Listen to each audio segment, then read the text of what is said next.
I'm here now out front of Queen's Park in Toronto, where today the Lieutenant Governor of the province of Ontario delivered the speech from the throne, where she laid out the government's priorities. Ontario Premier Doug Ford was also in attendance. This is in the midst of obviously the growing healthcare shortages across the province, the cost of living. Many of those things were things that were addressed in today's speech from the throne.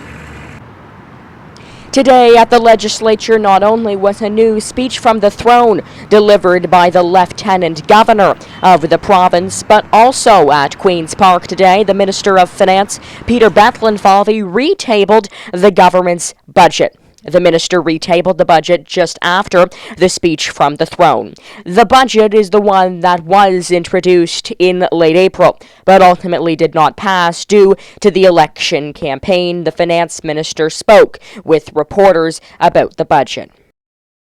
In April, our government put forward an ambitious plan, a plan to build Ontario, a plan for better jobs and bigger paychecks by rebuilding our economy and working for workers.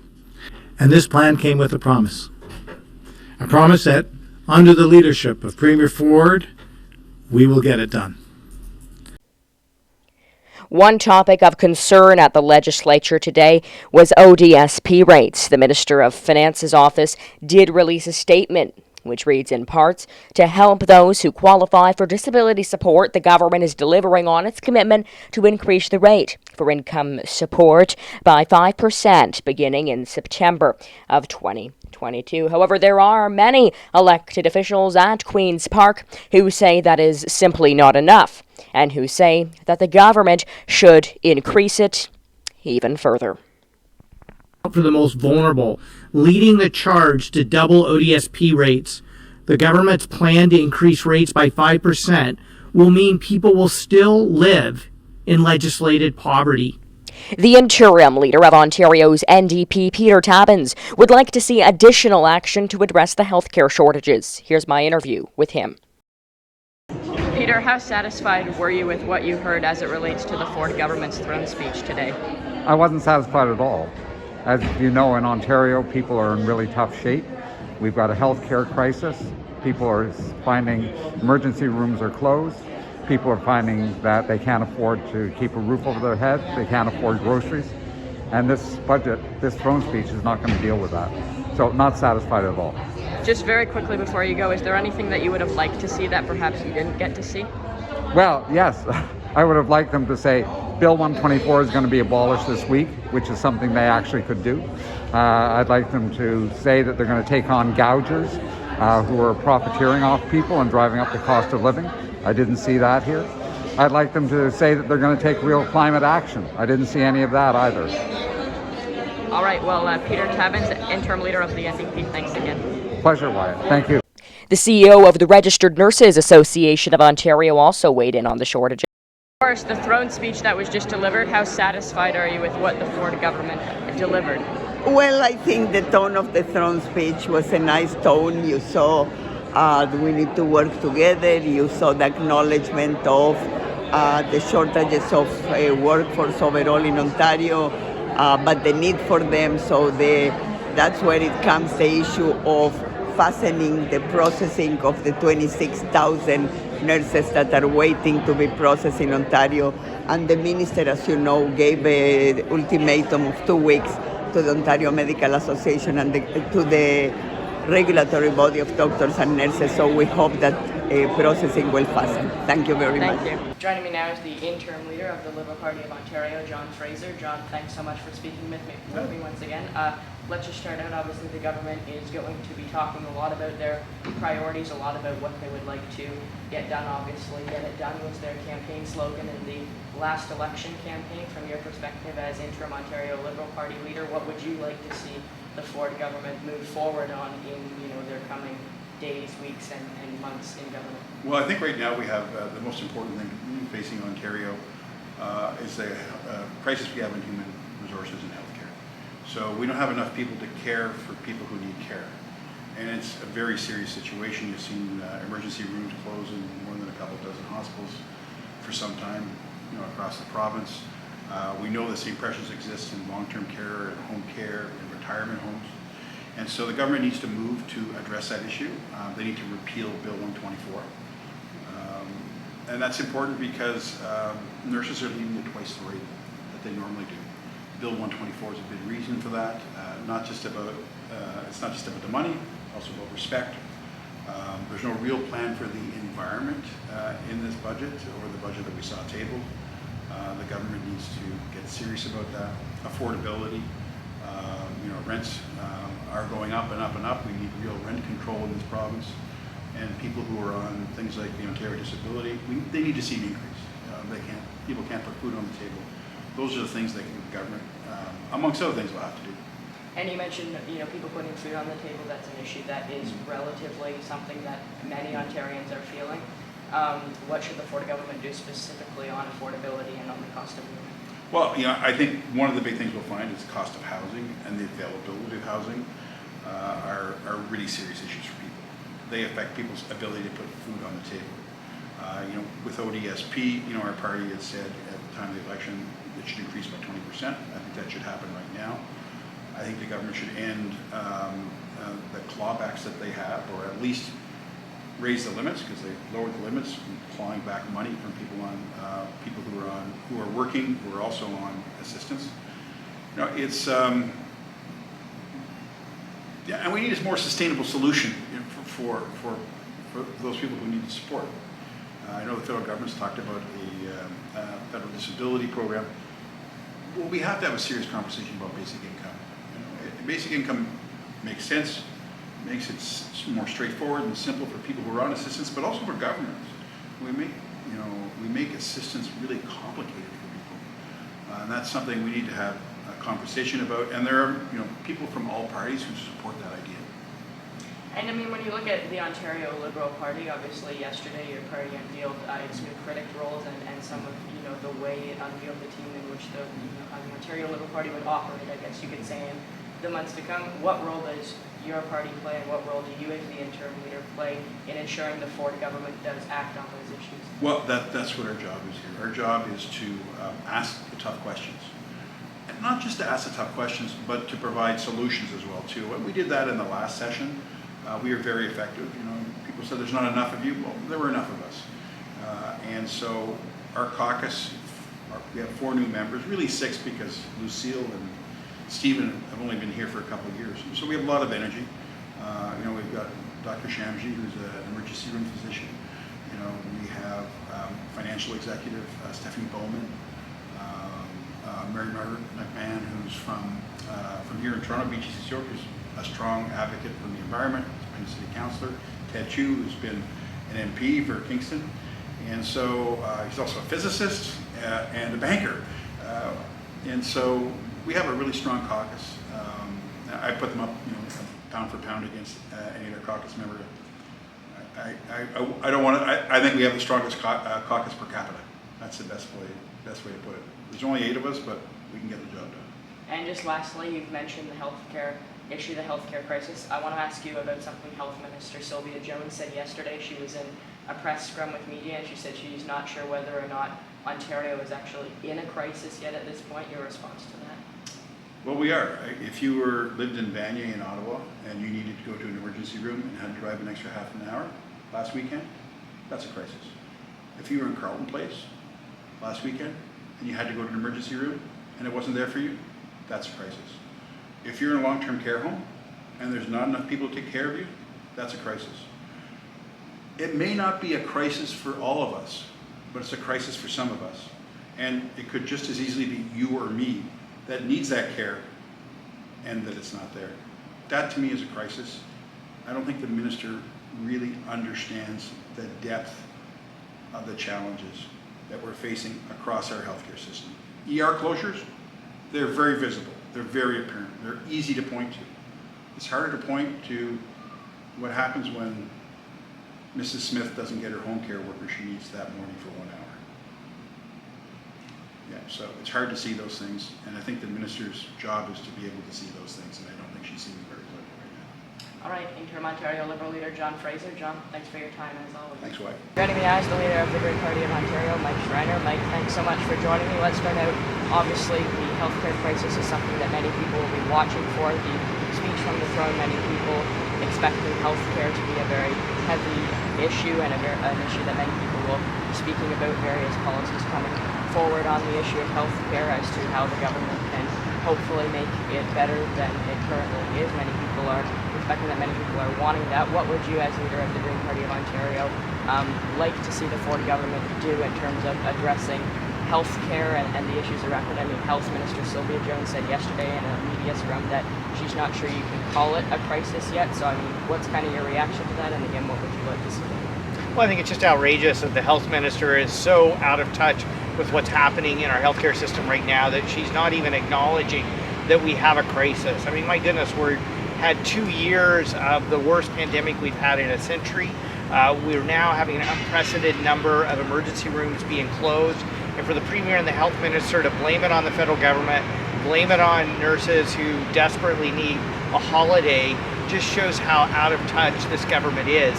We need the Premier and the Health Minister to step up and do their jobs. Recognize that it's a crisis. Repeal Bill 124, which caps frontline healthcare workers' wages and benefits at 1%. Pay them the fair wages they deserve. Allow them to negotiate for fair benefits and better working conditions. That's the first step. Next, we need the government to actually spend the money they've allocated. The fact that they underspent their own healthcare budget by $1.8 billion at a time when emergency rooms are literally being closed across the province is completely unacceptable. And then finally, let's fast track the accreditation of internationally trained doctors and nurses. You know, some organizations such as the Registered Nurse Association are saying there's between 15 and 20,000 internationally trained healthcare professionals in the province. Let's get them accredited. Let's get them working in our hospitals, in our doctors' offices, in our emergency rooms, so we can address this crisis as fast as possible, because that's what the people of Ontario need and deserve. And as it relates to the cost of living crisis, also an issue that many people and a great topic of concern for many Ontarians during the most recent election campaign, and even beyond that, even now, it still seems to be an issue of concern. What should the Ford government be doing specifically on affordability, specifically, I guess you could say, on housing, and the cost of groceries, etc.? Well, I mean, the cost of living crisis is hitting every Ontarian hard, but it's especially hitting the most vulnerable hard, which is why the Ontario Greens have been leading the charge to double Odsp rates so that people with disabilities are not forced to live in legislative poverty. It was good to see the government and the other opposition parties, quite frankly, follow our lead and say they would increase rates, but a 5% increase being proposed by the Premier is wholly insufficient, especially when you consider the fact that people with disabilities are being asked to live on $1,100 a month.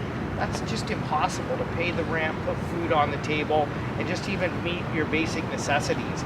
Related to that is we have to address the housing crisis. So I'm calling on the Premier, one of the fastest, most cost-effective steps the Premier can take is to end exclusionary zoning so we can have duplexes, triplexes, and quadplexes in all communities as of right. And we need the government to step up and actually invest in deeply affordable housing so that everyone in Ontario has an affordable place to call home. And when it comes to inflation on the grocery store shelves, which many of us are facing right now, to me highlights the need to protect Ontario's farmland.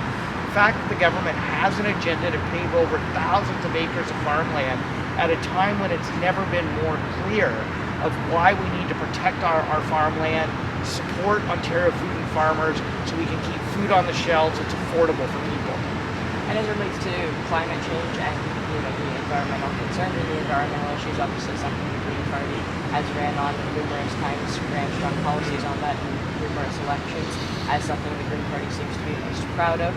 Obviously, climate change and the environment isn't necessarily an issue we're hearing too much on from many levels of government as of right now. What would you like to see on climate change, on the environment, as leader of the Green Party of Ontario? And are there perhaps any new solutions that you would propose to deal with, the climate crisis? Obviously, there's wildfires happening right now in Newfoundland specifically that, are making news headlines in British Columbia. It seems to be an annual thing now. So again, what should the government do on it? First of all, I just want to say my heart goes out to people in Newfoundland and in British Columbia who have been experiencing wildfires, and my heart goes out to everyone across North America and Europe who are experiencing extreme heat events, putting people's lives at risk.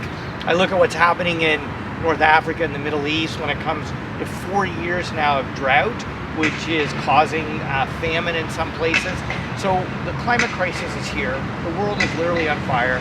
We're experiencing an increasing frequency of extreme weather events that threatens our lives and livelihoods. And there are solutions that we can put forward that also addresses the cost of living crisis people are facing, starting with fuel. Let's help everyone be able to afford public transit. Let's electrify transportation to help people save money at the pumps. Let's provide people with ways in which they can retrofit their homes to save money by saving energy and reducing climate pollution. Let's help businesses make the transition to being leaders in the new climate economy. And let's ensure that our cities and communities are climate ready by making the investments in protecting our infrastructure so it can better withstand these extreme weather events. I mean, it was completely unacceptable that people, particularly in the Ottawa region, went weeks without power earlier in the spring when we saw that horrific storm hit back in May. We need to make sure our infrastructure is climate ready to, ensure people's quality of life, but to also make sure these extreme weather events don't negatively affect our economy and people's livelihoods. And then just lastly, on the last election campaign, you were hoping to elect another MPP in Matt Richter in Party San Muskoka. You weren't able to do that, but you were re-elected in Guelph. You're going to be in Queen's Park today. What will you do as the one MPP for the Green Party of Ontario to hold the Ford government to account, and what do you see as some of your biggest priorities, again, as the one Green MPP at Queen's Park? Well, it was deeply disappointing that we came so close in Parry Sound Muskoka. Matt Richter, such a strong champion for his community. I think we make an excellent MPP for the people of Parry Sound Muskoka. But you know what? We have to, work with the Parliament and the cards I've been dealt. And, I'm going to continue to work hard to be what many people consider the most effective opposition member. How am I going to do that? I will hold government accountable. I will be critical of government when I need to be critical of government, standing up for the people of Ontario. But I'm also willing to work across party lines with the government and other opposition parties, because I think people in Ontario want us to come to Queen's Park, get work done to improve their lives. And that's my top priority. I always put people before politics, and that was my approach in the last 4 years. It will be my approach in the next 4 years. Kim Schreiner, MPP for Guelph and leader of the Green Party of Ontario. Thanks so much, Mike. Appreciate it. My pleasure, Wyatt. Good to see you here at Queen's Park today. Joining me now is NDP strategist and NDP commentator Kim Wright. Kim, obviously the speech from the throne is going to be delivered today. It's something that many people are looking forward to in the sense of seeing what the Ford government may do differently as it relates to some of their agenda, some of the main policies that they would like to move forward on. As a political strategist, political commentator yourself, what do you believe that the Ford government should move forward on? Obviously the budget's going to come forward today as well. What ultimately do you think the Ford government will bring forward as ways to deal with some of the most pressing issues in Ontario? Well, what they should do and what they're going to do are going to be completely different things, I suspect. But look, as an Ontarian, I always want the best for my government. I expect them to show up and do the right things for Ontarians. And to me, that means increasing ODSP rates from more than the 5% they're talking about to actually 50% or above. The fact is that we're talking about $1,100 to $1,200 a month that these folks are getting right now. In downtown Toronto, a one-bedroom apartment costs you $1,800 a month. Cannot live and survive on what the ODSP rates are. It's legislated poverty, and so they need to change that. The other thing I'm looking for from the government is an actual plan to be implemented on how to get foreign trained nurses that have credentials that are the same as here in Ontario. Get them on stream. Get those beds, which are at this point fancy mattresses, to actually be able to serve patients. The fact that we've got dozens and dozens of ERs across this province that are closed because they cannot service their population, that is terrifying. And it should be to every government, and not just this is kind of a thing that always happens, but it shouldn't happen. And with a super majority that they have here at Queen's Park, if they want to get it done, Wyatt, they can get it done. And obviously on the cost of living, you mentioned healthcare, which is something that is, obviously the health ministry says She mentioned in a meeting yesterday where she said that she doesn't know if it's going to be called a crisis yet at this point, so perhaps we're not going to address it in a few minutes, but on the cost of living crisis, there was another election campaign, quite a precedent that people were talking about. How do you think the Ford government will and should move forward with addressing the cost of living issue, an issue that seems to be quite relevant in the majority of Ontarians' everyday lives? Well, part of that is going to be unlocking the housing market. And what I mean by that is the province is currently dealing with municipal comprehensive reviews that have been submitted by municipalities. They can look at those and say, no, actually, we're going to upzone various parts of this province so that we can actually build more than single-family homes. Because if you've tried to rent anything in this province, let alone buy anything in this province, it is darn near impossible. And we need 1.5 million new units of housing to be built here. This is why we have a homelessness problem in Ontario. Yes, it's an everywhere problem, but let's focus on what we can do here and not say, oh, it's too big of a problem. The province has the opportunity to deal with this. They have the opportunity to uncap Bill 124, which caps public sector wages, but more than that, getting people to be able to live in their communities that they choose to live in a reasonable way. That's going to go a long way to make sure that people have the jobs and opportunities that we hope for in this province. And I know this isn't necessarily directly related to what's going to be happening at Queen's Park today specifically, but it is something that is very important between the province and various municipalities. You yourself, as a municipal affairs expert, on the strong mayor's power that Premier Ford is granting to some city mayors, I guess, what do you make of that, and how might that kind of affect the way that things can get done between the provinces and the municipalities, and some of the things that perhaps the government will be speaking about today? How might that be affected by some of these strong mayors' powers? Now, I'll say it to you and to every one of the cameras of everyone listening. The strong mayor system was not going to get housing built faster. All it is a lazy legislative tool that does not allow for the collaborative format that actually works in municipal government. And people will say, oh, but it's weird and it's complicated and it's messy. Yep.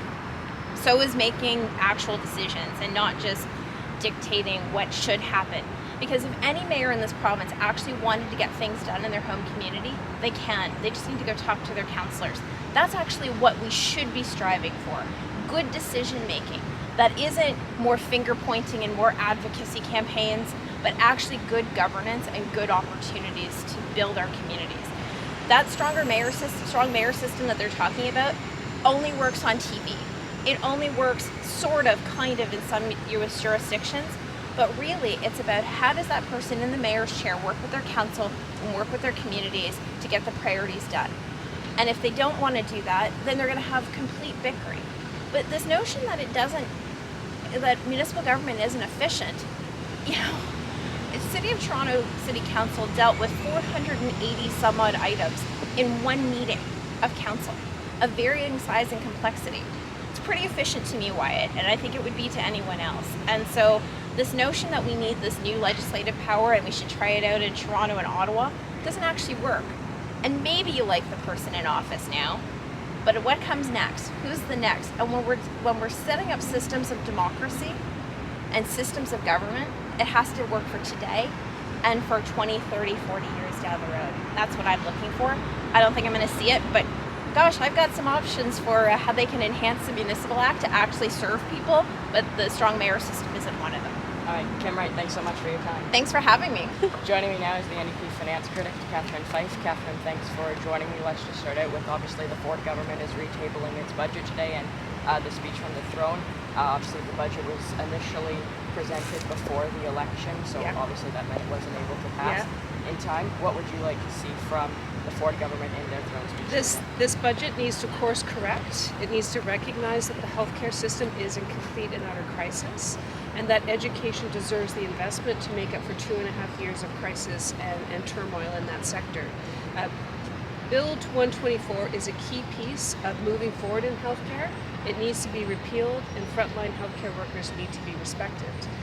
We are hoping that this government has taken some time to listen. We were surprised that it took them this long to recall us back to the House, but we're ready to work with them, work collaboratively to address the human resources crisis in healthcare. And just before you go, obviously, on the healthcare crisis, that's something that the Health Minister, Sylvia Jones, said as she was in a media scrum yesterday, that she doesn't know if it could be called a crisis yet. I guess your reaction to that, and how should the healthcare issue be brought into the throne speech? I would like to say that Sylvia Jones is wrong, dead wrong, on the fact that the system is in crisis. When the people in the system are at a breaking point, that is a crisis. When emergency rooms are closing, when ICUs are closing, when elective surgeries are being canceled and people are in pain, that is a crisis. And healthcare, the investment in healthcare is key to our economic survival and really the vitalization of the province. So healthcare and the economy are connected. This government needs to invest the money to correct that problem. Andy Group Finance Critic Catherine Fife, thanks so much for your time. Very nice to meet you.